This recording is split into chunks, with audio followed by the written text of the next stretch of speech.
এই মুহূর্তে যে ব্রেকিং নিউজের দিকে নজর রাখবো, নিমতায় চলল গুলি, বচসার জেরে এক ব্যক্তিকে লক্ষ্য করে গুলি চালানোর ঘটনা। পেটে গুলি লাগে ওই ব্যক্তির। আরজিকর হাসপাতালে চিকিৎসাধীন আহত ব্যক্তি। অভিযুক্ত ফারুক আহমেদকে গ্রেপ্তার করেছে পুলিশ। অভিযুক্তের কাছ থেকে উদ্ধার হয়েছে অস্ত্র। নিমতায় গুলি চালানোর ঘটনা, বচসা, সেই বচসার জেরেই এক ব্যক্তিকে লক্ষ্য করে গুলি চালানো হয়। পেটে গুলি লাগে ওই ব্যক্তির। আরজিকর হাসপাতালে চিকিৎসাধীন আহত অভিযুক্ত ফারুক আহমেদকে গ্রেপ্তার করেছে পুলিশ। আমরা কথা বলবো আমাদের প্রতিনিধি এলিনার সঙ্গে। এলিনা, কিছুদিন আগে বেলঘরিয়াতে গুলি চালানোর ঘটনা, আবারও নিমতাতে কি ঘটছে সেখানে? একের পর এক এরকম গুলি চালানোর ঘটনা, কি জানতে পারছো?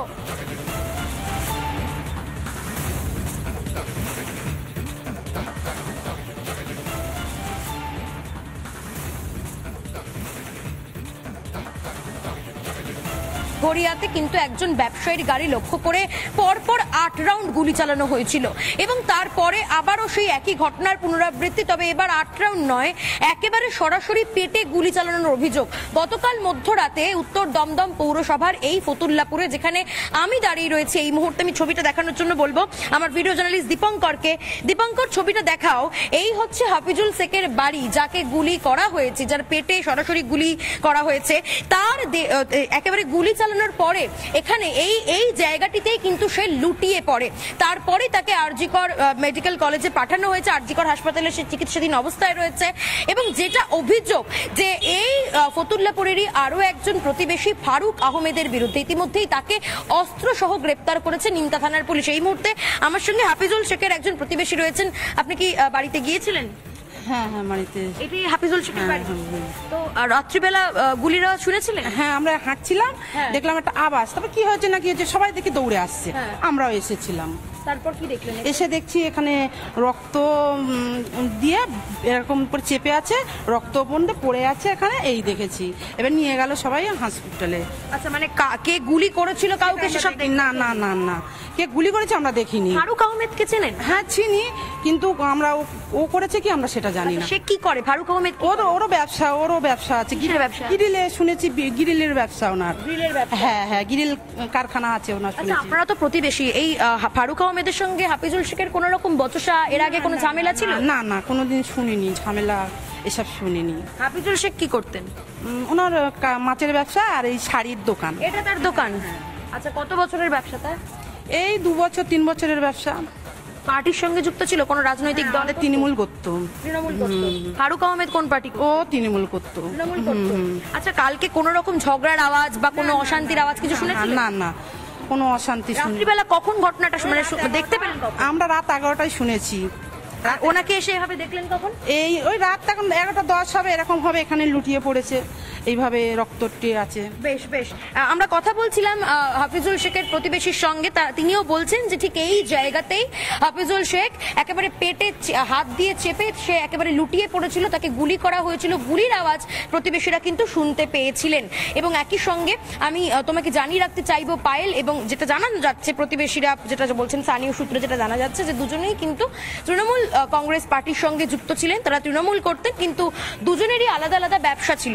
ফারুক আহমেদ তিনি গ্রিলের ব্যবসা করতেন এবং হাফিজুল শেখ তার বাড়ির নিচেই কিন্তু শাড়ি জামা কাপড়ের ব্যবসা ছিল। এর পাশাপাশি মাছের ব্যবসাও করতেন হাফিজুল শেখ। এই হচ্ছে তার বাড়ি। আমি বাড়ির ভেতরে একটু যাওয়ার চেষ্টা করব। বাড়ির অন্যান্য যারা সদস্য রয়েছে তাদের সাথে কথা বলার চেষ্টা করবো। আমি দেখতে পাচ্ছি এখানে একজন রয়েছে, তিনি কাজ করতে ব্যস্ত। দিদি, কে হয় হাফিজুল শেখ? আপনার কে হয়? আমার কাকা হয়। কাকা হয়? হ্যাঁ। কি হয়েছিল কাকার সঙ্গে রাত্রিবেলা? কালকে আমরা তো শুয়ে পড়েছিলাম, আমরা তো জানিনি। কাকা দেখি ছোট মার কান্নার আওয়াজ, গুলির আওয়াজ শুনে আমরা বাইরে আসি ছুটে। বাইরে এসে দেখি কাকা এরকম জায়গায় পুরো পেট ধরে শুয়ে আছে, হাত পা সব টান ধরেছে, চোখ উল্টে যাচ্ছে, কি বলে জিভ বেরিয়ে গেছে, রক্ত ঝরে পড়ছে। আচ্ছা, এই ফারুক আহমেদকে চেনেন আপনারা? হ্যাঁ চিনি, ওই পাড়া প্রতিবেশী হয়। ওরা তার সঙ্গে কোনো ঝামেলা ছিল আপনার কাকার? না, ঝামেলা ছিল না, এমনি কথাবার্তা বলতো, কোনো ঝামেলা ছিল না দেখিনি। গতকাল রাতে কোনো অশান্তি হয়েছিল? না, কোনো অশান্তি হয়নি গতকাল রাত্রে। শুধু ফোন করে ডেকেছিল, বললো বাড়ির সামনে আসো। তা বাড়ির সামনে এসেছে। তারপরে এইটুকুনি শুনেছে ওনার বউর মুখ থেকে যে বাড়ির থেকে ফোন করে ডেকেছে, ফোন করে বাইরে এসেছে। ছেলে এসেছে আগে। ছেলে আসার পরে ছেলে দাঁড়িয়ে রয়েছে, বাপকে গুলি করেছে সামনে। ছেলের সামনে? ছেলের সামনে। আচ্ছা, তা ছেলের সামনে গলি করেছে, ওর মার মুখ থেকে শুনেছি আমরা। ছেলে কত বড়? ছেলে এই তো 4 বছর বয়স, মানে ছোট একদম। আচ্ছা, আপনারা তখন কি ছিলেন, আশেপাশে ছিলেন? না আমরা আশেপাশে ছিলাম না, যখন হয়ে যাবার পরে কাকা যখন এখানে শুয়ে আছে তখন আমরা এসেছি। আমরা কাউকে টাকা পয়সা বা অন্য কোনো বিষয় কোনো বিবাদ ছিল ফারুক আহমেদের সঙ্গে? না না কিছু ছিল না। আচ্ছা, আর এই হাফিজুল শেখ আপনার যিনি কাকা হন, তিনি কিসের ব্যবসা করতেন? মাছের ব্যবসা করতেন, মাছের ব্যবসা করতেন। এখন এই 2 বছর আর 4 বছর মতন হচ্ছে দোকান খুলেছে। কিসের দোকান? ওই কি বলে জামা কাপড়ের দোকান, সাজা গোজার দোকান আছে। আচ্ছা, দোকানে কাউকে কখনো আসতে দেখেছেন বাইকে করে, বা কোনো কেউ টাকা পয়সা চাইছে, ঝামেলা হচ্ছে? না, না। কাকা কিছু বলেছে? না, এর মধ্যে কোনো ঝামেলা হয়নি। এখন কাকার কি অবস্থা? কাকা এখনো অপারেশন হয়নি, অপারেশন ওটিতে নিয়ে গিয়েছে। এখন অতিরিক্ত বারে হচ্ছে, রক্তপাত হচ্ছে, রক্ত দেওয়া হয়েছে, আর কি বলে যন্ত্রণায় ছটফট করছে। ঘটনা কখন হয়েছিল? গতকাল ওই 10:30। একেবারেই আমরা কথা বলছিলাম তার ভাইজির সঙ্গে, হাফিজুল শেখের ভাইজি। তিনি যেমনটা জানাচ্ছিলেন যে ছেলের সামনেই বাবাকে গুলি করা হয়। ফারুক আহমেদ সে ফোন করে ডেকে পাঠিয়েছিল হাফিজুল শেখকে। ফোন করে যাওয়ার পরে গুলি চালানো হলো সেটা নিয়ে কিন্তু এই মুহূর্তে প্রশ্ন উঠছে। আবারও পরে তোমার কাছে ফিরবো। এই মুহূর্তে আমরা সরাসরি চলে যাব সৈকতের কাছে। আমাদের প্রতিনিধি সৈকত আরজি করে রয়েছে। সৈকত, ঠিক এই মুহূর্তে শারীরিক অবস্থা কেমন গুলিবিদ্ধ ব্যক্তির?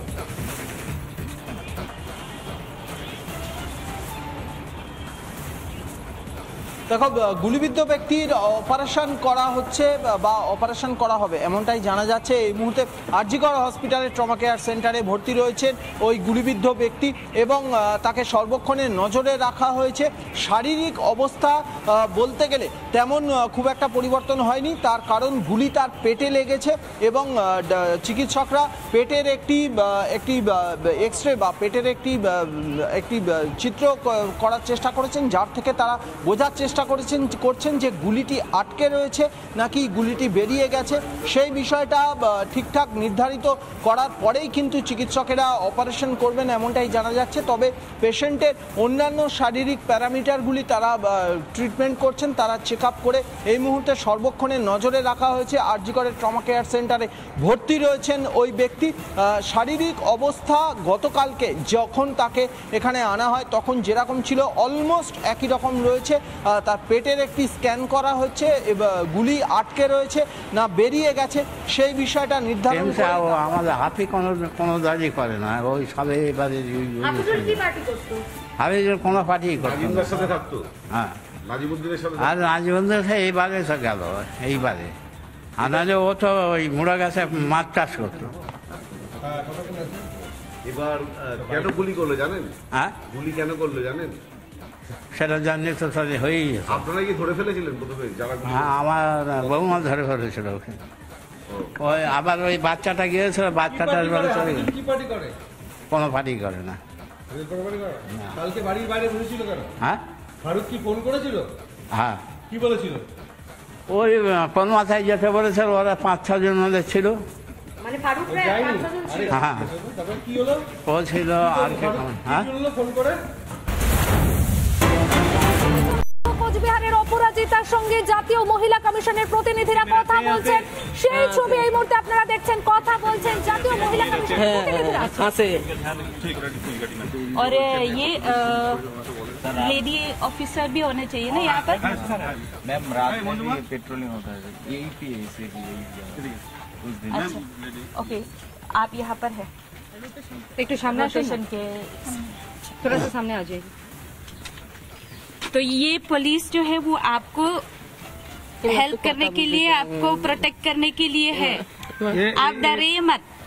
আপনি ভয় পাবেন না, এই পুলিশ অথরিটি যারা আছে এনারা আপনাকে নিরাপত্তা দেওয়ার জন্যই আছে। নিরাপত্তা দিলে আমার টাকা পয়সা কিচ্ছু চাই না, আমরা খালি শান্তি চাই, শান্তি। আমার কিচ্ছু চাই না, তোমার কাছে কিচ্ছু চাই না, আমার শান্তি চাই। এই অশান্তিতে আগে যে আমার সবসময় দিয়ে পাথর দিয়ে ঢেলা ঢেলি, বোম দিয়ে ঢেলা ঢেলি, সবসময় এই কাইসের গেলাস, কাইসের হেটা ওটা দিয়ে ঢেলা ঢেলি, সবসময়ের মধ্যে বাড়ি জ্বালা জ্বালি। আমি শান্তি চাই, আমি কোনো চাই না তোমার কাছে। जैसे हमने पहले ही कहा कि it's send a very bad message, bad image of West Bengal, खास करके আমাকে শান্তি দাও, আমি শান্তি করে থাকতে পারি। আর যদি এখানে শান্তি না পাই আমাকে নিয়ে যাও, যেখানে আমি শান্তি পাবো সেইখানে আমাকে নিয়ে महिला যাও। के साथ ये नहीं होना चाहिए दोबारा। स्ट्रिक्ट से स्ट्रिक्ट एक्शन लेना पड़ेगा आपको। বুড়া আমার According to মসজিদে law। যাবার পায় না, নামাজ পড়তে পায় না, কলে ও বিজেপি করে, ও হিন্দু, ও মসজিদে ঢুকতে দেয় না।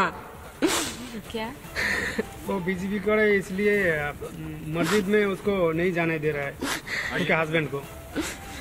মসজিদে ঢুকতে দেয় না আমার ऐसा एलिगेशन देता है